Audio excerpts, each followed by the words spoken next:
Bueno, Podemos sí que viene el día de la Constitución. Creo que el año pasado se despertó una cierta curiosidad porque nosotros no estábamos en el Congreso. Este año ya estamos. El año pasado veníamos como invitados. Este año ya estamos. Se nos ve todos los días haciendo nuestro trabajo en nuestro puesto de trabajo.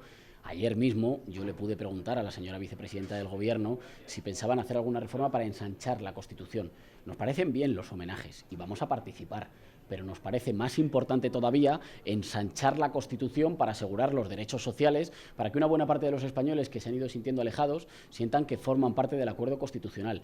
Eso se hace ensanchándolo y transformándolo para adaptarlo a las necesidades del país que somos hoy, en 2016, y no solo con los homenajes. Insisto, nos parecen bien los homenajes, vamos a estar presentes, pero el mejor servicio a la Constitución es no convertirla en papel mojado y asegurar los derechos sociales y los derechos civiles que se consagraron en el acuerdo del 78, que nos parece que hoy se están erosionando. ¿Va a presentar Podemos una reforma de la Constitución y cuándo? Bueno, estamos trabajando en diferentes aspectos porque tenemos diferentes líneas de trabajo con respecto a la modificación o la transformación de la Constitución. Creemos, en primer lugar, que la ley de los municipios, la ley de sostenibilidad de la administración local que hizo el señor Montoro, atenta contra el artículo 137 de la autonomía municipal y, por tanto, queremos trabajar en el sentido de garantizar la autonomía, los recursos y el poder político de nuestros municipios, que además son las instituciones más cercanas a los ciudadanos. Estamos trabajando también en la posibilidad de algún modo de comisión, de subcomisión o de ponencia que estudie la problemática territorial y, en concreto, la cuestión catalana, porque entendemos que nos surge una reforma del modelo territorial de nuestro país y hemos dicho muchas veces, y así lo vamos a seguir trabajando y así lo presentaremos, que el artículo 135, la reforma del artículo 135 de la Constitución española, que establecía la prioridad del pago de los intereses de la deuda por encima del gasto social, es un ataque a nuestra Constitución que deja sin efecto una buena parte de los derechos contenidos en el título primero de la Constitución, de los derechos sociales que eran el corazón del acuerdo constitucional. Y, por tanto, decimos que hay que cambiar el enfoque y lo que queremos incluir es un suelo de ingresos. No nos parece que tengamos que estar hablando de techo de gastos, sino de cuál es un suelo mínimo a partir del cual se garantiza la protección social, las políticas de inversión en el empleo y las políticas de sostenimiento del estado del bienestar. Esas son las tres grandes líneas, digamos, defensa de los derechos sociales, defensa del municipalismo, transformación del modelo territorial para reconocer la plurinacionalidad y construir unidad, en torno a las cuales nosotros durante esta legislatura vamos a trabajar en la reforma del modelo constitucional. Conozco lo que se ha publicado en medios porque a nosotros no nos han facilitado el acuerdo, pero lo entiendo. Por lo que conocemos, el Partido Socialista sabe que hemos tramitado una proposición de ley con su apoyo para subir el salario mínimo sensiblemente más de lo que el Partido Socialista le pide al Partido Popular para apoyarle el techo de gasto. Estamos hablando prácticamente de 100 euros más al mes. Sabe también el Partido Socialista que esa proposición de ley el Gobierno no puede vetarla, puede retrasarla, pero no la va a poder vetar. Es decir, que si seguimos firmes se va a convertir en ley y vamos a ser capaces de subir el salario mínimo interprofesional a 800 euros y a 950 al final de la legislatura. Es consciente de eso. Y, por tanto, ¿por qué ahora presentar este intento de subida mucho más modesta del salario mínimo cuando sabe que ya estamos tramitando una subida de verdad en el legislativo? Creo que tiene que ver con buscar una excusa para apoyarle al Gobierno en el techo de gasto.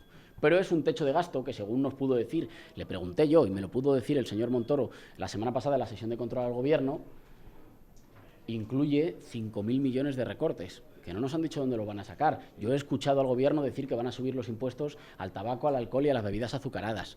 No sé yo si el Gobierno pretende sacar con eso 5.000 millones de euros. Como me da que no, me da que seguimos sin abordar una reforma fiscal integral que solucione el problema fundamental en nuestro país, que es que quien más tiene no paga los suficientes impuestos, y que al mismo tiempo el Partido Socialista y Ciudadanos están haciendo lo mismo que hicieron con la investidura, que es que van a acompañar al Gobierno en un techo de gasto que implica 5.000 millones más de recortes. No estamos de acuerdo.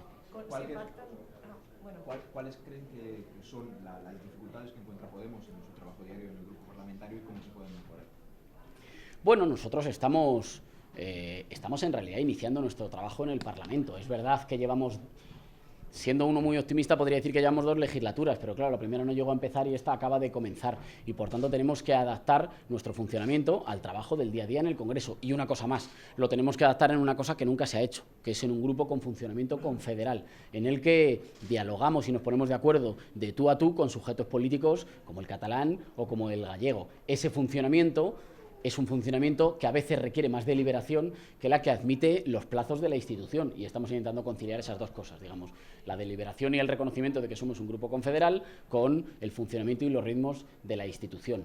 Yo tengo que decir, a tenor de las medidas que hemos sacado adelante, que estoy moderadamente satisfecho. Hemos conseguido sacar adelante una proposición de ley del salario mínimo. Hemos conseguido decirle claramente al Partido Popular que no podía colocar a cualquiera al frente de una comisión, como hicimos con el señor Fernández Díaz, y obligado a retratarse a Partido Socialista y a Ciudadanos. Y creo que marcamos día a día con nuestro trabajo que aspiramos a ser la alternativa al Partido Popular. Pero hay que seguir engrasando la maquinaria, claro. Sí, quería preguntarle, volviendo al tema del salario mínimo, si PSOE y PP cierran una subida del salario mínimo, en el trámite de enmiendas pueden dejar esa proposición de ley de Unidos Podemos como ellos quieran, porque tienen los números suficientes para enmendarla y dejarla en la cifra que ellos consideren. A eso, sumado la proposición de ley para derogar la ley Mordaza, ¿no creen que el PSOE hoy les ha ganado la mano en hacer oposición? Con respecto a la primera, yo creo que el Partido Socialista entonces tendría que explicarlo. Nosotros hemos propuesto 800 euros, el Partido Socialista propone escasos 700 euros. Tendrá que decidir y explicarle a los españoles cuál le parece un salario más justo y más digno para llegar a fin de mes y con cuál cree que reactivamos mejor el consumo. Y que lo explique. Hay una proposición de ley que está encima de la mesa que tiene ya una mayoría suficiente para caminar hacia adelante. Y después de votar a favor de lo más, el Partido Socialista negocia con el Partido Popular muy por debajo de lo que este Parlamento ya está en condiciones de imponerle al Gobierno. Yo ahí solo veo una actitud de sacarle una patata caliente o de sacarle una patata del fuego al Gobierno del Partido Popular para apoyarle en el techo de gasto, esto es, para apoyarle en los 5.000 millones de recortes que anunció el señor Montoro. Y, por tanto, no entiendo cómo se puede apoyar avances sociales en el Parlamento, pero después escoltar al Gobierno en mayores recortes o en una política económica que, como ya hemos comprobado, es una política económica que no es efectiva, porque asfixiando a la gente no se mejora la economía, sino que se la estrecha.